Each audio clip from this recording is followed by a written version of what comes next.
Hello, collective. Tingnan natin ang sitwasyon mo ngayon, okay?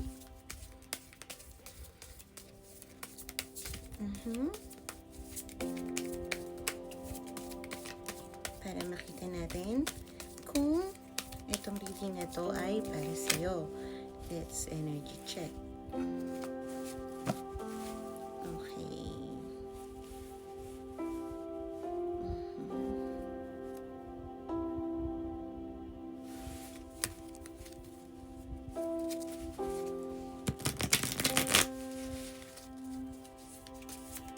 May lumabas naman na, kaya lang madami yun. Check ko lang din. Pero kung para talaga yun sa'yo yung talagang sitwasyon mo, lalabas naman ulit yun. Mukhang maraming nangyayari sa'yo at maraming nagbabago sa buhay, takbo ng buhay mo sa ngayon.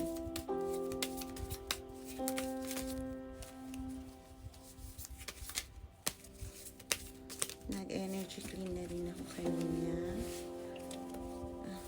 Madaming nangyayari sa'yo at hindi mo alam ang unang mga gagawin mo.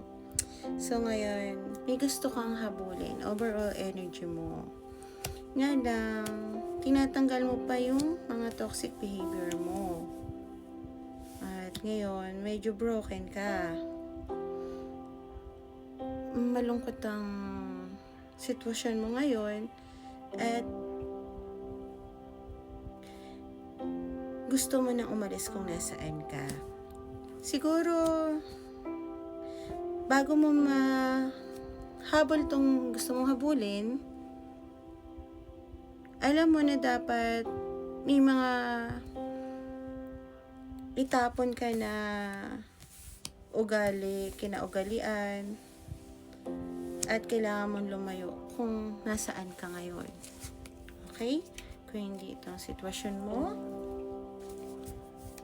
maaari ka mag-scroll o tingnan mo baka may makita kang mensahe na para sa'yo. Kung hindi akma sa sitwasyon mo ngayon, take it as resonate. Ang mensahe na yun ay para sa iba. Tingnan natin kung ano ang nagpapabigat at gusto mong i-pursue. Thank you so much. Tarot Angel. So, okay. Ang nagpapabigat ng sitwasyon mo ngayon ay ang nararamdaman mong pagmamahal.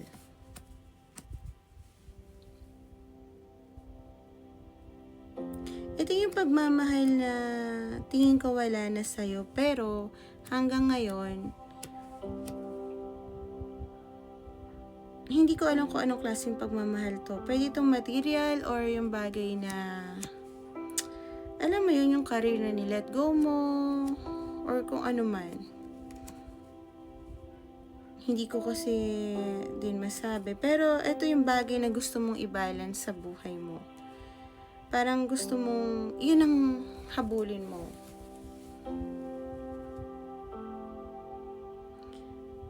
Wala kang ngayong lakas. At may trust issue ka. Kaya ngayon tingin ko medyo ngayon ang ikaw nasa masculine mood ka. Regarding sa gender, maaring mainitin ang ulo mo at parang gusto mo makontrol lahat. Yung mga bagay na, alam mo yun, yung parang konting mali lang ng iba, nasisigawan mo na sila or umiinit na ulo mo. Kung hindi mo man nasisigaw, napipikong ka sa mga taong nasa paligid mo ngayon. Dahil, nire-reflect mo sa kanila yung mga bagay na hindi mo kayang gawin na gusto mo. Lahat tayo kasi, pagka nasa lugar tayo na hindi natin gusto, ang nangyayari nito, nasasaktan natin yung mga ibang tao. Kaya, sabi nga nila, people hurt people, diba? Instead na i-acknowledge mo na may mali sa'yo, ang ginagawa mo, inire-reflect mo sa iba. Kung baga, pag may konting pagkakamali lang,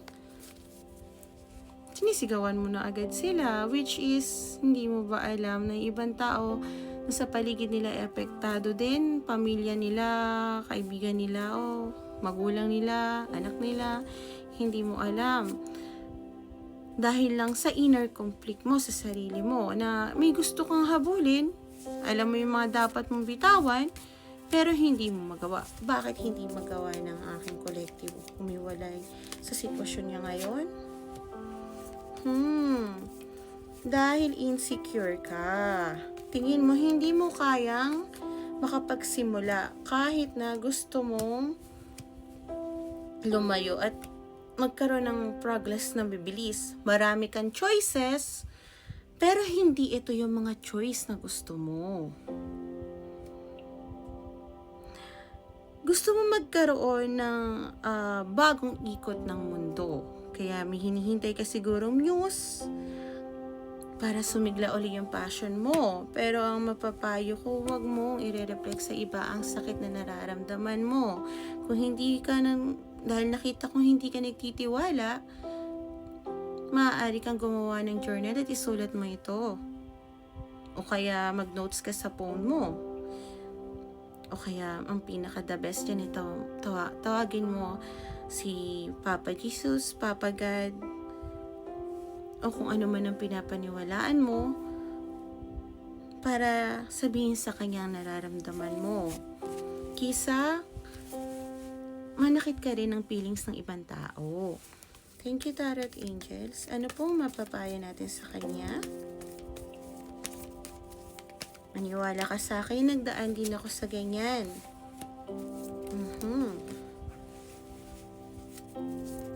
Tarot Angels, please give me one more card na magre-resonate sa ating collective.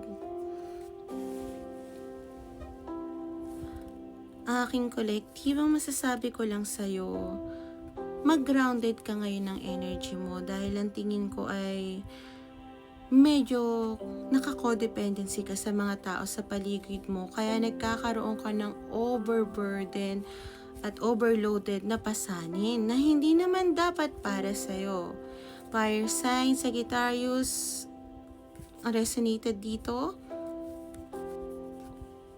Kailangan mong matuto sa mga bagay na tingin mo na makakatulong sa pag-improve mo, hindi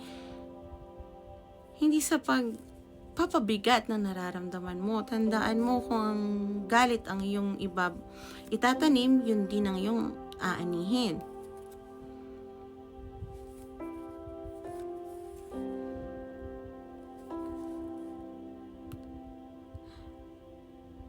Meron naman darating talagang news para sa'yo para makamove forward ka. Ito yung passion mo. Ito yung gustong-gusto mo. At kaya mo tong gawin basta mag-grounded ka lang muna. Lumayo ka muna sa mga tao na tingin mo ay nakakabigat ng pakiramdam mo. Kung sino man yun, tingin ko, alam mo na yun. Kung masaya ka sa feeling nila pero pag tingin mo parang nag-hesitate ka kaya hindi ka makawala sa nila dahil pag-usapan ka, yun yung mga taong dapat maiwasan. Tingnan natin ang outcome mo pag ginawa mong i-ground ang sarili mo at hindi i-reflect ang galit na nararamdaman mo. Tarot Angels, please help us at ang ating collective kung ano ang magiging outcome niya.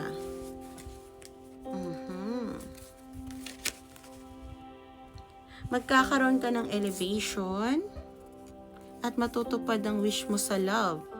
May gift at magkakaroon ka din ng bagay na kailangan mong i-let go, na tingin mo yun yung nag-drop sa'yo. Yun yung parang, hindi ko gusto sabihin na misfortune, pero magandang pakawalan mo na ang sarili mo dyan. Okay, collective? Maraming salamat at paalam!